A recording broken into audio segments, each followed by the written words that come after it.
What up, YouTube? Long time no see. This is MotoTurf and I'm back. I'm back. Oh, it feels good to be back. Alright guys, I'm sorry I've been gone for so long. I've been gone because my SD card that I had decided it wanted to be stupid. I have a SanDisk Ultra micro SD card for my camera. I'll throw a picture of it right there. Or somewhere on the screen. And what the SD card kept doing, it would just make my camera freeze up and it would stop recording my videos. I've been trying to throw y'all some good videos for a minute. But enough of that. I'm gonna tell y'all a story. Story time. Alright, this happened last Tuesday. I'm a cyclist. Here go the bike that I ride. Here's a GMC Denali road bike. It's a fairly cheap road bike, just a beginner, just something just to exercise on, have a little fun with. And I'm not about to stop at this light. So that means we're making a detour. But anyway, I have a road bike. I like cycling, not the way they do my leg exercise in the summertime. And when I was on that trip, I got a flat tire. Now normally when I go for my rides, I aim at 10 miles. You can go. I aim at 10 miles. You can go. I aim at 10 miles every ride I do. But on this day, I'm aiming at 30 miles for this trip. It's gonna be 15 miles to a place, and then it's gonna be 15 miles back. And then when I was about 9 miles out, that's when I got my flat tire. But luckily,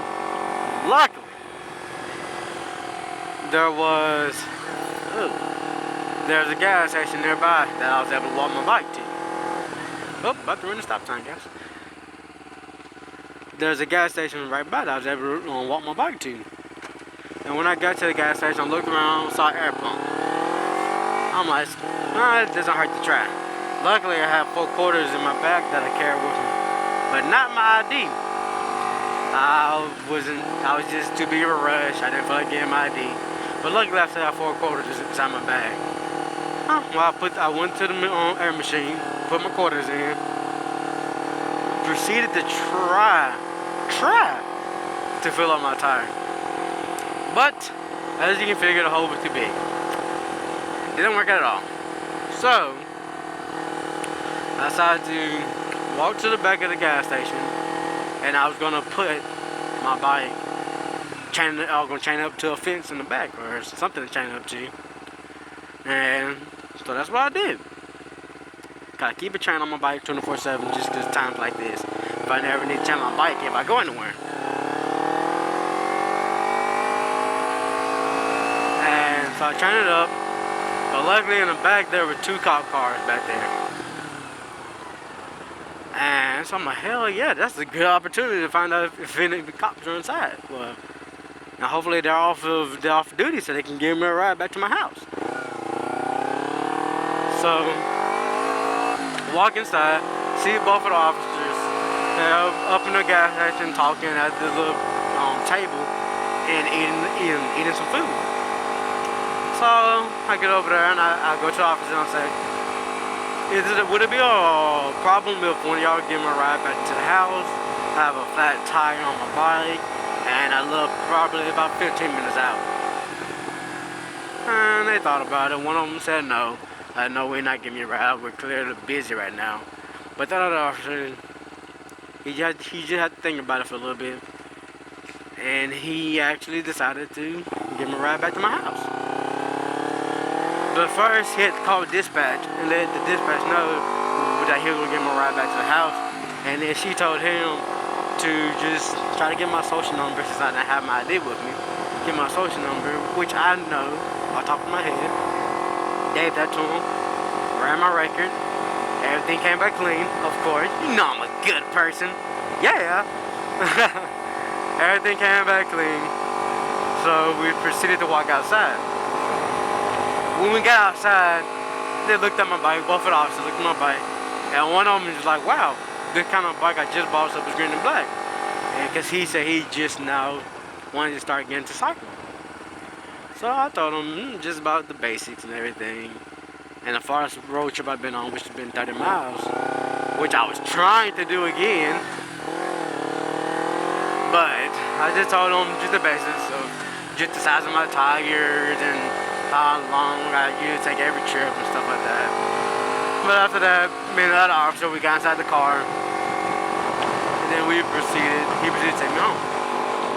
Now, on the way home, I did not expect to hear a story time. But this officer told me the funniest stories I've ever heard in my life. We get inside the car, and then he started telling me about when he used to work inside the prison, in the prison yard. He said he used to work with the inmates. He had to take them from their cell to the cafeteria, into the playground, whatever you want to call it. And he said he used to do that with the inmates. And he said if a fight ever broke out, all that he would do is just press this little, I think he said red button, I believe. Press the red button, and they'll lock everything up, and then they'll just come out there and control the situation. But then he also told me that it's true, they do make shanks, they do make shields, they make stuff like that. Because whenever you're in there for so long, you come up with ideas to make stuff. So he does say, you have to be careful whenever you're around them, because one of them might end up shanking you, or they'll end up trying to kill you if they get you by yourself. So you gotta just be careful. And he also told me that these inmates, they'll go to the extreme of trying to piss you off and get on your bad side. Either they'll proceed to throw shit at you, they'll pee on you, they'll spit on you. They'll try to do anything they can just to piss you off and try to make you fight back and attack them. But you know you can't as an officer. You know you have to, because he said, you know, you have to keep you cool. You gotta know, you have to put yourself to the limit, basically, of you knowing what your limit is of how far you can take this from the inmates. You know, look at this lake over here. But he said that training, that taught him a lot. I mean, also, he said that one time when he was working with inside the lady prison cell, there was these females, and what these females did, look at this lake over here.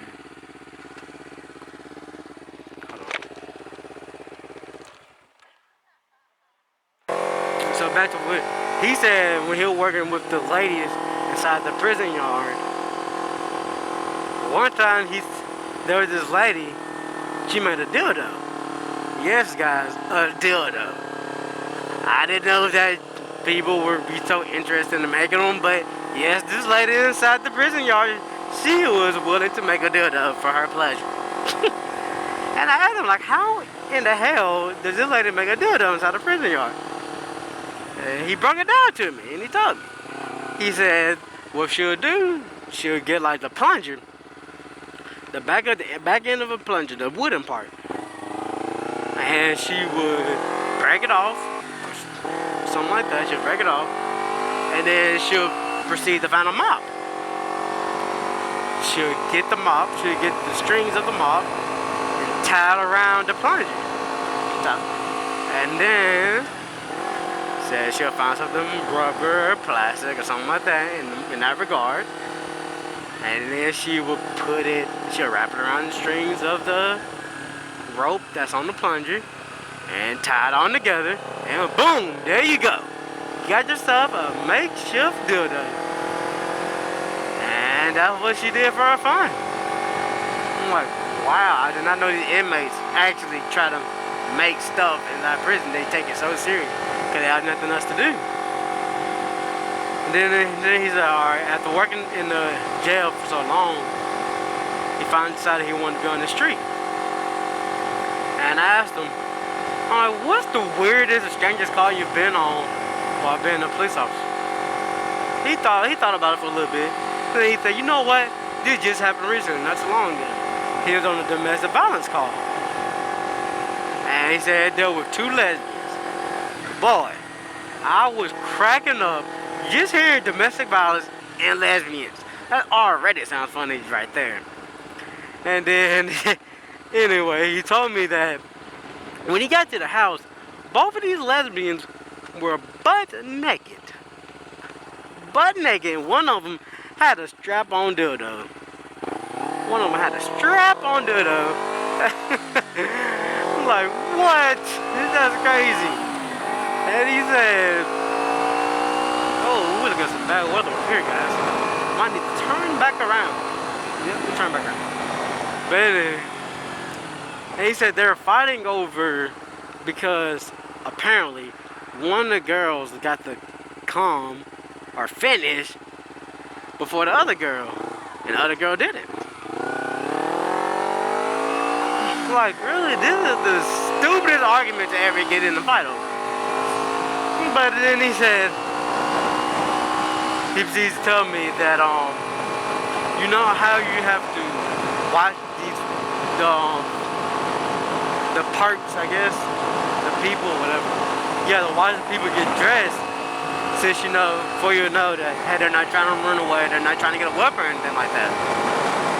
He said this lady was butt naked, trying to put on her pants with the dildo still on. She did not want to take the dildo off, guys. Like, really, lady? Just take the dildo off. God. Alright, guys. That's pretty much it of my story time that I had to tell y'all for about over a week now. I've been trying to make this video, but my SD card gave me problems. But I'm gonna give another video of just telling about my SD card, and y'all should go check out the last video I put up. I'll put the video right there. If you go click up on it. It's just me giving a review of my dad's bike that he just got and how I compare it to my Ninja 250, aka a sport bike. But y'all go check out that video and do the MotoTurf out. And I want y'all to have a good